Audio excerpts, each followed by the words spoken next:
जय श्री राम, जय श्री कृष्णा। दर्शकों, हम आज ग्रहों के कुछ महत्वपूर्ण विषय के बारे में बात करेंगे। जैसा कि इस वीडियो को आप दर्शकों अच्छे से सुने, हम आज ग्रहों के बारे में चर्चा करेंगे, जिसमें कि प्राय हम देखते हैं कि कई बार इंसान का दुखों से छुटकारा नहीं हो पाता एवं हम विभिन्न प्रकार के ख्याल विचार हमारे दिमाग में आते हैं कि हो सकता है किसी ने हमारा कारोबार बांध दिया गया हो, या कोई न कोई प्रकार के ख्याल हमारे जीवन में आते रहते हैं। परंतु दर्शकों, आप इस बात को बड़े ध्यान से सुने कि इन सभी के पीछे हमारे जो मुख्य भूमिका रहती है वो ग्रहों की एवं वास्तु की रहती है। तो दर्शकों, राशियों का भी इनसे ज़्यादा कुछ लेना देना नहीं होता। उदाहरण के तौर पे जैसे राम और रावण की एक ही राशि थी, कंस और कृष्ण की एक ही राशि थी, और आज भी वृश्चिक राशि के जो लोग जिनको कि आजीविका चलाने तक का साधन नहीं मिल रहा, और वहीं वृश्चिक राशि के हमारे माननीय श्री नरेंद्र मोदी जी प्रधानमंत्री बने हुए हैं। तो दर्शकों, इन चीज़ों को राशियों से भी कोई ज़्यादा लेना देना नहीं होता। हम आज जो चर्चा करेंगे उसके बारे में आप चिंतन करें, मनन करें। तो दर्शकों, मुख्य जो धारा शुरू होती है, ये जो सृष्टि है, ये जो पृथ्वी है, ये ग्रहों के अधीन है, जिसको हम मृत्यु लोक कहते हैं, और ये देवताओं के भी कोई ज़्यादा वश में नहीं है। क्योंकि अगर हम जन्म कुंडली और वास्तु के बारे में चिंतन करें, अध्ययन करें, तो आप एक चीज़ देखोगे कि कई बार इंसान बहुत ज़्यादा पूजा पाठ करता है, 5-5 घंटे, 8 घंटे, 10 घंटे, फिर भी कोई अच्छा फल नहीं मिल पाता। तो दर्शकों, इसके बारे में वास्तव में हमारी जो जन्म कुंडली है उसमें भी कुछ ऐसे योग होते हैं, जैसे कि अगर किसी भी जातक की जन्म कुंडली में चौथे घर में चंद्रमा हो और 10वें घर में बृहस्पति देव हो, तो ऐसा व्यक्ति अगर कोई मंदिर बनाए या धर्म स्थान बनवाए, तो अरुण संहिता या ज्योतिष में यहाँ तक लिखा है कि ऐसे व्यक्ति को झूठे आरोप में जेल भी जाना पड़ सकता है और फांसी तक भी हो सकती है। और दर्शकों, जैसे कि किसी की जन्म कुंडली में अगर बृहस्पति देव 10वें घर में हो, तो ऐसा व्यक्ति जितनी ज़्यादा पूजा पाठ करेगा उतना ही ज़्यादा बर्बाद होता जाएगा। उसका कारण जन्म कुंडली का जो 10वां घर होता है वो शनि का होता है, और बृहस्पति धर्मात्मा है। अगर आपके वहाँ बृहस्पति बैठे और आप धर्म के काम करने लगे, तो शनि आपके विपरीत होकर के दुनियादारी से आपका नाम तक मिटा देगा।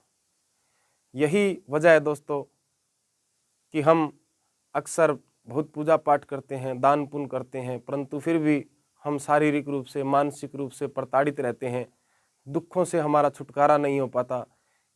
इसके पीछे जो मुख्य भूमिका है वो ग्रहों की है। और वास्तु में भी जहाँ तक मेरा अनुभव है, मैंने खुद इसमें शास्त्री, शिक्षा शास्त्री, आचार्य करके और प्रैक्टिकल किया है, तो हम देखते हैं कई बार मंदिरों के भी ताले लग जाते हैं। अगर जहाँ वास्तु दोष हो, वहाँ नेगेटिव ऊर्जा, नकारात्मक ऊर्जा इतनी ज़्यादा इकट्ठी हो जाती है कि हमें मानसिक शांति नहीं मिल पाती, आर्थिक स्थिति से हम कभी मजबूत नहीं हो पाते। तो इस विषय में जहाँ तक मैंने ये निरीक्षण किया है, बहुत से मकान देखे हैं, कुंडलियाँ देखी है, उनमें दर्शकों जो सबसे बड़ी पीड़ा है वो ग्रहों की निकली है। जैसे कि हमारी जन्म कुंडली में अगर कोई ऋण है, कोई कर्ज है, अगर किसी भी ग्रह की राशि में या ग्रह की घर में उसका शत्रु ग्रह आकर बैठ जाए, तो कई बार हमारा जीवन तक निकल जाता है और हम उन परेशानियों से जूझते रहते हैं जब तक कि हमें उचित रास्ता ना मिले। तो दर्शकों, अगर आप उस ऋण का उपाय कर लेते हैं, और सरल उपाय होते हैं, कर्ज यानी ऋण का उपाय आपको जीवन में एक ही बार करना पड़ता है, परंतु हमारी कुंडली में ऋण है कौन सा, ये जानना हमारे लिए बहुत ज़रूरी है। इसीलिए हमारी संस्था जो जन्म कुंडली लाल किताब की बनाती है, उसमें हम यही निरीक्षण करते हैं कि इस इंसान के जीवन में पूर्व जन्म के कितने ऋण है, कितने कर्ज है। और दर्शकों, कर्ज एक ऐसी वस्तु है, ऐसी चीज़ है जो हमें बार बार नुकसान देगी, बार बार हमें मानसिक रूप से प्रताड़ित करेगी, हमें शारीरिक पीड़ाएं देगी। 14 प्रकार के ऋण दर्शकों बताए गए हैं, जिसमें कि माँ का ऋण, बहन का ऋण, गुरु का ऋण, अजन्मा ऋण, कुदरती ऋण। जैसे अगर आपकी जन्म कुंडली के 10वें घर में सूर्य या चंद्र है, या आपकी जन्म कुंडली के 11वें घर में सूर्य या चंद्र है, तो 11वां जो घर है वो शनि का माना गया है। और वहाँ अगर सूर्य और चंद्र अगर बैठ गए तो आपके ये एक प्रकार से जालिमाना ऋण होगा, जो आपको लोहे में बहुत बड़ा नुकसान करवाएगा, आपका घर नहीं बनने देगा, आपको बार बार परेशानियों का सामना करना पड़ेगा, कर्ज उठाना पड़ेगा, लोहे में बार बार नुकसान होगा। तो जब तक आप उस ऋण का उपाय नहीं करोगे, तब तक दर्शकों आप इन दुखों से छुटकारा नहीं पा सकते। मैंने ऐसे बहुत से लोगों को देखा है, बहुत से घरों का मैंने वास्तु निरीक्षण किया है। और घर में भी ये जो हमारा घर होता है वो ग्रहों के अधीन है, उनकी भी अपनी दिशाएं होती है। जैसे कि पूर्व के मालिक सूर्य देवता है, आग्नेय के मालिक शुक्र देवता है, दक्षिण के मंगल, नैऋत्य के राहु, पश्चिम के शनि, ईशान के चंद्र बृहस्पति, ब्रह्मस्थान के बुध। इस प्रकार ये भी एक प्रकार से जन्म कुंडली है। और हमारे संपर्क में जो ऊर्जा आएगी हम वैसे ही ढलते जाएंगे। अगर हमारी जन्म कुंडली या हमारे वास्तु में नकारात्मक ऊर्जा से भरे हुए हैं तो हमें कभी फायदा नहीं मिलेगा। तो दर्शकों, हमारी संस्थान ने जो जन्म कुंडली दी है, आप उस जन्म कुंडली में हमारे हाथ से लिखित जो उपाय अगर आप करते हैं, या कुंडली का अध्ययन करके उस हिसाब से अगर आप उपाय करते हैं, तो हम 90 दिन का आपको समय देते हैं।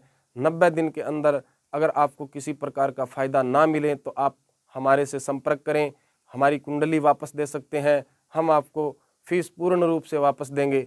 इसमें कतई कोई शक नहीं है कि आज तक जिन्होंने उपाय किए हैं उनको कोई फ़ायदा ना मिला हो।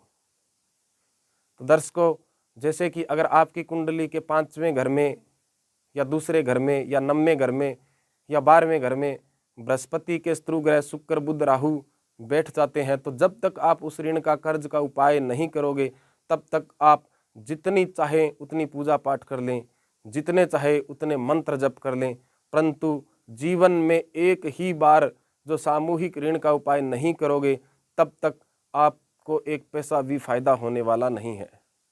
इसलिए दर्शकों, हमारी संस्था ने, मैंने जो निरीक्षण किया है, मैंने जो प्रैक्टिकल किए हैं, उस हिसाब से मात्र एक उपाय इंसान को अच्छे राह दिखा देते हैं। इस बात का जरा भी वहम न रखें। आप एक बार आपकी जन्म कुंडली बनवा करके और उपाय करके और 90 दिन के अंदर अगर आपको फ़ायदा नहीं मिले तो इस बात आप हमारे से मिल सकते हैं, एवं आपकी जो पूर्ण फीस है वो वापस दी जाएगी जन्म कुंडली की। और जन्म कुंडली में जो छोटे छोटे उपाय होते हैं वो आपकी किस्मत को बदलने में महत्वपूर्ण भूमिका निभाते हैं।